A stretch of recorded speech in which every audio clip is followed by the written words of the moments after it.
हाय दोस्तों, मेरा नाम कोमल है। मेरी उम्र 19 साल की है। मेरा कद 5 फुट 8 इंच है। मैं बहुत गोरी हूँ। मेरा पूरा फोकस स्टडी पर रहता है। एक दिन अचानक मुझे पता चला कि मेरे पेट में दर्द हो रहा। जाके चेकअप किया तो पता चला कि मैं पेट से थी। जब पापा को ये बात पता चली तो उन्हें मुझसे कुछ नहीं कहा। बदनामी के डर से मेरी शादी बिना पूछे घर के नौकर से करवा दी गई, जबकि मैंने कोई गलती ही नहीं की थी। लेकिन शादी के 7 महीने बाद जब मुझे बच्चा पैदा हुआ तो मेरे होश उड़ गए, क्योंकि यह बच्चा तो मेरे माँ के गुजर जाने के बाद से पापा का स्वभाव काफ़ी बदल गया था। वह हर बात पर मुझे शक की नज़र से देखते थे। एक दिन मैं कॉलेज से घर आई तो पापा को देखकर हैरान थी, क्योंकि इस वक्त पापा ऑफिस में रहते थे। गर्मी और पसीने की वजह से मेरी हालत काफ़ी ख़राब थी।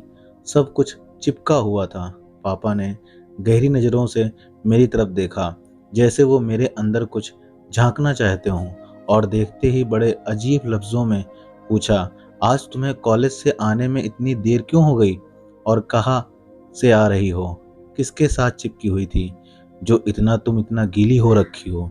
मैंने डरते हुए बताया, पापा, कॉलेज में एक्स्ट्रा क्लासेस थीं, इसलिए मुझे आने में देर हो गई। पापा बिना कुछ बोले मुझे सर से पांव तक देखते रहे। तो मैंने कहा, ड्राइवर मेरे साथ होता है, आप चाहें तो उससे पूछ सकते हैं। इतना कहकर मैं अपने कमरे में चली गई। मैंने जाकर अपने कपड़े निकाले और बाथरूम में नहाने चली गई। मैंने महसूस किया कि मुझे कोई नहाते हुए देख रहा है। मुझे लगा कहीं घर का नौकर तो नहीं देख रहा। झट से दरवाज़ा बंद कर लिया और नहाकर वापस आई। पापा मेरी हर बात पर शक करते थे और उन्हें मेरी बातों पर बहुत ही कम यकीन होता था। मुझे कॉलेज ले जाने वाला ड्राइवर 24 से 25 साल का जवान लड़का था, जिसका नाम महेश था। लेकिन पापा को उस पे बहुत ज़्यादा भरोसा था, क्योंकि इससे पहले उसका बाप हमारे यहाँ नौकरी करता था और वो लोग बहुत शरीफ लोग थे। मुझे अपने पापा का सवाल पूछने का अंदाज बिल्कुल पसंद नहीं था। कहने को तो वो मेरे पापा थे, लेकिन प्यार करना तो दूर, वो हर बात पर बहुत सख्ती से पेश आते। मेरी छोटी से छोटी हरकत पर उनकी नज़र होती। यहाँ तक कि रात में भी वो कई बार मेरे कमरे के चक्कर लगाते। मुझे बिल्कुल भी अच्छा नहीं लगता था, क्योंकि कभी कभी मैं केवल अंडरवियर और बनियान में ही सोती थी। पापा की वजह से मुझे सारे कपड़े पहनकर सोना पड़ता था। जब माँ इस दुनिया से गई थी तो मेरी उम्र 12 साल की थी और अब मेरी उम्र 17 साल की हो गई थी। मुझे पापा से छिप छिप कर रहना पड़ता था, क्योंकि पापा का घूरना मुझे बिल्कुल भी पसंद नहीं था। वो मेरे छाती की तरफ ही देखते रहते थे। पापा के सख्त रवैये के कारण मैं अपने ही घर में घुटन महसूस करती थी। कॉलेज में मेरी श्रुति से काफ़ी गहरी दोस्ती हो गई थी और कभी कभार मैं श्रुति के घर चली जाती। श्रुति का एक भाई था जिसका नाम था रोहन। जब मैं श्रुति के घर जाती तो रोहन भी हम लोगों से बातें करने लगता।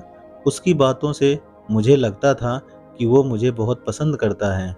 वह एक अच्छा लड़का था, पर पापा के डर से मैं उससे दूर ही रहने की कोशिश करती।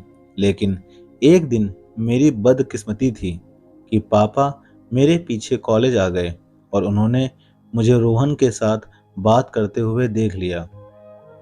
गुस्से में पापा ने मुझे गाड़ी में बिठाया और अपने साथ घर लेकर चले आए। उस दिन से पापा ने मेरा कॉलेज जाना बंद करवा दिया। उन्हें शक था मेरा रोहन के साथ गलत रिश्ता है।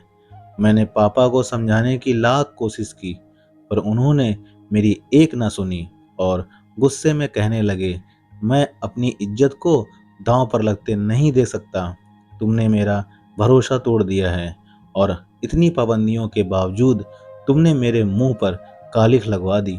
मेरा रोना धोना किसी काम ना आया और बिना कोई गुनाह किए मेरी पढ़ाई बीच में ही छूट गई। इस बात ने मुझे अंदर तक झकझोर कर रख दिया, जबकि रोहन के साथ मेरा ऐसा कोई रिश्ता नहीं था। कि पापा को शर्मिंदा होना पड़े। मैं घर में बंद होकर रह गई थी और हर वक्त खामोशी से अपने कमरे में ऐसे ही पड़ी रहती थी। मेरे पापा को ही जब मेरे ऊपर भरोसा नहीं था तो गैरों से क्या ही उम्मीद रखती। हमारे घर में पैसे की कभी कोई कमी ही नहीं थी, पर एक आज़ादी थी जिसके लिए मैं तरस रही थी। एक दिन राजेश अंकल हमारे घर आए। वह मेरे पापा के दोस्त और बिजनेस पार्टनर थे। वह पापा के काफ़ी पुराने दोस्त थे और अक्सर हमारे घर आया जाया करते थे। उन्होंने आते ही मुझसे मेरी पढ़ाई के बारे में पूछा। मैंने रोते हुए सारी बात बता दी। मैं अपने दिल की हर बात बिना किसी झिझक के उनसे शेयर कर लेती थी। उन्होंने मुझे हौसला देते हुए कहा वो मेरे पापा से बात करके दोबारा मेरी पढ़ाई चालू करवा देंगे। उनसे बात करके मुझे थोड़ी तसल्ली मिली ही थी कि मेरी जिंदगी ने एक नया मोड़ ले लिया। एक रात मैं गहरी नींद में सोई हुई थी। तभी पापा अचानक मेरे कमरे में आए तो मेरे मोबाइल की घंटी बज रही थी। पापा ने मोबाइल को उठाया तो फ़ोन रोहन का था। उसे उसकी बहन और मेरी सहेली श्रुति से पता चला था, जिसकी वजह से मेरी पढ़ाई बंद करवा दी गई थी। इसलिए उसे बुरा लग रहा था और उसने फ़ोन कर लिया। लेकिन पापा ने उस फ़ोन का भी गलत मतलब ही निकाल लिया। उन्हें अब यकीन हो ही गया था कि मेरा वाकई रोहन के साथ गहरा रिश्ता है। उस रात से पापा ने मेरा फ़ोन भी छीन लिया और मेरे कमरे से बाहर निकलना तक बंद कर दिया। अभी इस बात को 2-3 दिन ही गुजरे थे। पापा मेरे कमरे में आए और कहा, आज तुम मेरे साथ मेरे कमरे में सोया करोगी। पापा के साथ सोना मेरे लिए बहुत शर्म की बात थी, क्योंकि मैं अब 17 साल की हो चुकी थी और पापा का मेरी तरफ घूरना मुझे अच्छा नहीं लगता था। मैंने पापा से कहा, मैं अपने कमरे में ही ठीक हूँ। लेकिन मेरी बात सुनकर पापा ने गुस्से में कहा, रात के वक्त तुमसे मिलने कमरे में कौन आता है? पापा के मुंह से इस तरह की बातें सुनकर मेरी आंखें भर आईं और मैंने रोते हुए उनसे कहा, एक बार तो अपनी बेटी पर भरोसा करें।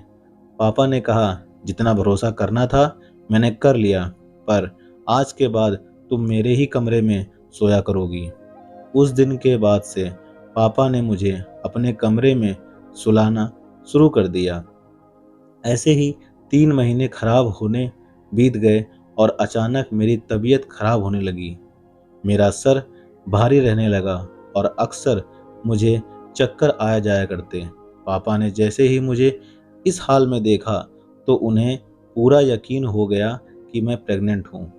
पापा ने गुस्से में कहा, तुम उस लड़के के साथ कॉलेज में क्या करती थी? उस गलत काम का नतीजा सामने आ ही गया। जिस बात का हमें डर था वही हुआ। तुम उस लड़के से फ़ोन पर बातें नहीं करती थी, बल्कि तुमने हमारे खानदान की इज्जत भी मिट्टी में मिला दी। तुमने हमें कहीं मुंह दिखाने के काबिल नहीं छोड़ा। मेरे सर पर तो जैसे आसमान ही गिर गया। मैंने पापा को समझाने की बहुत कोशिश की। मैंने कुछ भी गलत नहीं किया, लेकिन पापा को मेरी किसी भी बात पर यकीन नहीं था। बदनामी के डर से पापा मुझे हॉस्पिटल भी नहीं ले जाना चाहते थे। पापा ने तुरंत फ़ोन करके राजेश अंकल को बुला लिया और उन्हें भी यह खबर इस तरह से सुनाई कि मैं शर्म के मारे ज़मीन में धंस गई। उन्होंने भी मेरी तरफ देखकर कहा, कोमल, मुझे लगता था तुम्हारे पापा को गलतफहमी है, पर तुमने तो उनकी इज्जत ही मिट्टी में मिलाकर रख दी। एक बार भी अपने बाप के बारे में नहीं सोचा। मुझे राजेश अंकल से ऐसी उम्मीद बिल्कुल भी नहीं थी, क्योंकि एक वही थे जिन पर मैं काफ़ी भरोसा करती थी। राजेश अंकल ने पापा को सलाह दी, तुम्हारी बेटी ने गलत काम किया है, लेकिन अब इसका एक ही हल है। तुम रातों रात इसकी शादी करवा दो, ताकि इसके बच्चे को बाप का नाम मिल जाए और यह बात ढकी छुपी रह जाए और तुम्हारी बदनामी भी ना हो। वह दोनों अभी यह बातें कर ही रहे थे, तभी नौकर महेश चाय बनाकर ले आया। महेश को देखते ही पापा ने अचानक उससे पूछ लिया, क्या तुम कोमल से शादी करोगे? पापा की बात सुनकर मैं सदमे में आ गई कि पापा कैसे मेरी शादी एक नौकर से करवा सकते हैं, जबकि मैंने कुछ गलत भी नहीं किया। महेश ने मेरी तरफ देखकर हकलाते हुए कहा, साहब आप यह कैसी बातें कर रहे हैं? मैं कोमल मेम साहब से शादी कैसे कर सकता हूँ? पापा ने महेश को समझाते हुए कहा कि अगर तू इससे शादी करेगा तो मैं तेरी पूरी जिंदगी बदल दूंगा और तुम्हारे माँ बाप की भी सारी ज़रूरतें पूरी करवा दूंगा। पापा के समझाने के बाद महेश शादी के लिए तैयार हो गया और पापा ने अगले ही दिन मेरी शादी नौकर से करवा दी और मैं कुछ भी नहीं कर पाई। पापा ने महेश को गिफ्ट में एक फ्लैट दिया और शादी के बाद महेश मुझे उसी फ्लैट में लेकर आया। मैंने महेश को पति होने का हक नहीं दिया था। हम दोनों अलग अलग कमरे में रहते थे और मैं उससे ज़रूरत की ही बातें करती थी। महेश को मुझसे कोई शिकायत नहीं थी। वो तो सिर्फ मुझे खुश रखने में लगा रहता। महेश ने कभी भी मेरे पेट में पल रहे बच्चे के बारे में मुझसे कोई सवाल नहीं किया। वह बहुत ही निस्वार्थ और नेक दिल इंसान था, लेकिन मुझे इस बात का पूरा यकीन था कि यह सब मेरे साथ पापा ने किया है, क्योंकि शादी से पहले 3 महीने तक मैं पापा के साथ उनके कमरे में ही सोई थी। कभी कभी जब मैं सोकर उठा करती तो मेरे कपड़े जांग के ऊपर रहा करते। मुझे पूरा यकीन हो गया था कि मेरे पेट में पल रहा बच्चा मेरे ही बाप का है। मुझे अपने आप से नफरत होने लगी थी कि मेरा बाप मुझे क्यों प्रेग्नेंट किया। ऐसे ही 6 महीने गुजर गए और मुझे हॉस्पिटल ले जाया गया। मैंने एक बेटे को जन्म दिया। डॉक्टर ने दिखाने की कोशिश की तो मैंने मुंह फेर लिया। मैं उस बच्चे को देखना भी नहीं चाहती थी, जिसकी वजह से मेरी पूरी ज़िंदगी बर्बाद हो गई थी। जब महेश ने यह सब देखा तो उसने प्यार से बच्चे को गोद में उठा लिया। हॉस्पिटल से छुट्टी मिलने के बाद हम घर आ गए। महेश दिलो जान से मेरा और मेरे बच्चे का ख्याल रख रहा था।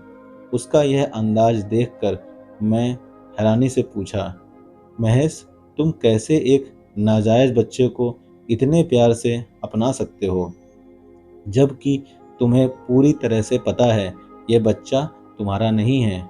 महेश कुछ देर के लिए खामोश रहा और फिर कहने लगा, कोमल मैं आपसे बहुत प्यार करता हूँ। आपसे जुड़ी हर एक चीज़ से मुझे प्यार है। यह बच्चा आपने पैदा किया है, इससे मुझे उतना ही प्यार है जितना आपसे। उसके मुंह से यह बातें सुनकर मैं दंग रह गई। एक वादा करना होगा, सच जानने के बाद आप इस बात को अपने दिल में ही दफन रखेंगी और किसी को भी नहीं बताएंगी, क्योंकि अगर यह बात किसी को पता चली तो बच्चे के भविष्य पर बहुत बुरा असर पड़ेगा और इसमें इस मासूम का क्या कसूर है। मुझे किसी भी हाल में सच जानना था, इसलिए मैंने महेश से वादा किया और कहा, ठीक है तुम जैसा कहते हो मैं वैसा ही करूँगी। लेकिन महेश के मुंह से सच्चाई सुनने के बाद मेरे पैरों तले से ज़मीन खिसक गई, क्योंकि इस बच्चे का बाप वह इंसान था जिस पे मैं खुद से भी ज़्यादा भरोसा करती थी। मेरे बच्चे के पिता राजेश अंकल थे और उन्होंने यह सब मेरे साथ मेरे पापा की प्रॉपर्टी हड़पने के लिए ही किया था। महेश ने बताया कि एक दिन राजेश घर आया तो महेश के सिवा घर पर कोई नहीं था। उस दिन मेरे सर में बहुत दर्द था, इसलिए मैंने महेश से चाय बनाने को कहा। तभी अचानक राजेश आया और महेश को किचन में चाय बनाता देख पूछने लगा, किसके लिए चाय बना रहे हो? जब उसे पता चला कि महेश मेरे लिए चाय बना रहा है तो उसने किसी बहाने से महेश को ज़रूरी काम के लिए बाहर भेज दिया और बोला, तुम जाओ, कोमल को चाय मैं दे दूंगा। जब महेश ने यह बात बताई तो मुझे याद आया उस दिन राजेश चाचा ही मेरे लिए चाय लेकर आया था और मैंने बेझिझक चाय पी ली थी। मुझे क्या पता था कि पिता समान होने के बावजूद वो मेरे साथ ऐसा करेगा। चाय पीते ही मुझे नींद आ गई थी, शायद मैं बेहोश ही हो गई थी। महेश ने बताया, पता नहीं क्यों उसे कुछ अनहोनी का अंदेशा हो गया था, इसलिए मैं जल्दी काम निपटाकर घर आया। लेकिन जब तक मैं घर पहुंचा, राजेश अपना पूरा काम कर चुका था और आपके कमरे से बाहर निकलते हुए अपनी शर्ट के बटन बंद करता हुआ अपने घर चला गया। जब मैं आपके कमरे में आया तो आप एकदम वस्त्रहीन थीं। मैंने ही आपको कपड़े पहनाए, आपका शरीर देखा, उसी दिन से मुझे प्यार हो गया था। तब से राजेश और पापा की बातों पर ध्यान देने लगा। ज़्यादातर राजेश आपके बारे में आपके पापा को भड़काता। मैं चाहता तो यह सारी बातें आपके पापा से बता सकता था, लेकिन मुझे पता था मुझ जैसे नौकर की बातों पर यकीन कौन करेगा। कोमल जी, मैं भले ही आपके घर का नौकर या ड्राइवर था, पर जब आपके पापा आपसे सख्ती से पेश आते तो मुझे बहुत बुरा लगता और मेरा दिल तड़प उठता। बल्कि यूँ कहें कि आपकी परेशानी देखकर शायद मुझे आपसे प्यार हो गया था। इसीलिए उस दिन मैं बेझिझक आपसे शादी के लिए भी तैयार हो गया था, क्योंकि मुझे पूरा यकीन था कि मैं आपको अपनाने के साथ साथ आपके बच्चे को भी अपना लूँगा, क्योंकि मैं आपसे दिल से प्यार करता हूँ। और इस सब में इस मासूम का क्या कसूर जो इसे सज़ा मिले। हम दोनों अभी यह बातें कर ही रहे थे, तभी अचानक मेरा बेटा जो गहरी नींद में सोया हुआ था वह जाग गया और रोने लगा। महेश ने जबरदस्ती बच्चे को मेरी गोद में डाल दिया तो ममता से मेरा दिल तड़प उठा। मैंने उसे सीने से लगा लिया और फूट फूट कर रोने लगी। तब मैंने महेश से कहा कि राजेश की ये घिनौनी करतूत तुम कम से कम मेरे पापा को जरूर बताओगे, ताकि उन्हें भी तो पता चले कि उनकी बेटी के साथ गलत करने वाला कौन है। और आज तक वह मेरे ऊपर शक करते आ रहे थे, जबकि उनकी बेटी गलत नहीं थी, बल्कि उनका सबसे करीबी दोस्त गलत है, जिस पर वह खुद से ज़्यादा भरोसा करते हैं। महेश ने उसी वक्त फ़ोन करके पापा को बुलाया और सारी सच्चाई बता दी। पापा को यह बात पता चली तो वह मेरे सामने हाथ जोड़कर फूट फूट कर रोने लगे और कहने लगे, कोमल बेटी, मुझे माफ़ कर दो। मैंने अपनी बेटी पर भरोसा न करके बहुत गलत किया, और अगर इस बच्चे की बात ना होती तो मैं इसी वक्त राजेश को जेल भिजवा देता। पापा उसी दिन मुझे और महेश को अपने साथ घर ले आए और राजेश से सारे रिश्ते नाते तोड़ दिए। मैंने और महेश ने एक दूसरे से वादा किया कि हम गैरों से ज़्यादा अपने बच्चों की बात सुनेंगे, क्योंकि जो मेरे पापा ने मेरे साथ किया कोई भी माँ बाप अपने बच्चों के साथ ना करे। क्योंकि अगर मेरे पापा ने मेरे ऊपर भरोसा किया होता तो आज मुझे यह सब झेलना नहीं पड़ता।